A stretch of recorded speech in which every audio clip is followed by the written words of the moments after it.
രാഹുൽ മാങ്കൂട്ടത്തിലിനെ പിന്തുണച്ച നടൻ രമേശ് പിഷാരടി MLA കുറെ കൂടി ശ്രദ്ധ പുലർത്തണമായിരുന്നുവെന്നാണ് രമേശ് പിഷാരടിയുടെ വാക്കുകൾ.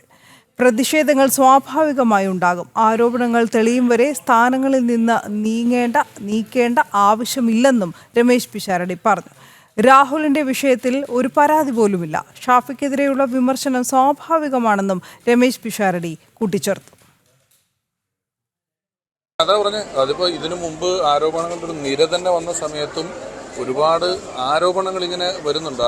അപ്പോൾ അതിനൊക്കെ ഒരു പ്രൂവ് ചെയ്യപ്പെടണം എന്തായാലും പറയുന്നതിനകത്തുനിന്ന് ജാഗ്രത പുലർത്താവുന്നതാണ്. പിന്നെ ഇപ്പം നമ്മൾ പല സാധനങ്ങളും നമ്മളെല്ലാവരും വ്യക്തിപരമായി ഞാനോ നിങ്ങളോ അല്ലെങ്കിൽ സംസാരിക്കുന്ന കാര്യങ്ങൾ ഇവർ തമ്മിലുള്ള എന്തായിരുന്നു എങ്ങനെയായിരുന്നു എന്നൊന്നും നമ്മൾ അറിയില്ലല്ലോ. അതാ ഞാൻ ആദ്യം പറഞ്ഞത്, ഇതിനൊരു തീരുമാനം ഉണ്ടാകണം. ഇതിപ്പോൾ ഒരു ആരോപണം പ്രത്യാരോപണം എന്നുള്ളതിനപ്പുറം ഒരു തീരുമാനമാകുന്നത് വരെ നമുക്കതിനകത്ത് ഒരു നിലപാടെടുക്കാൻ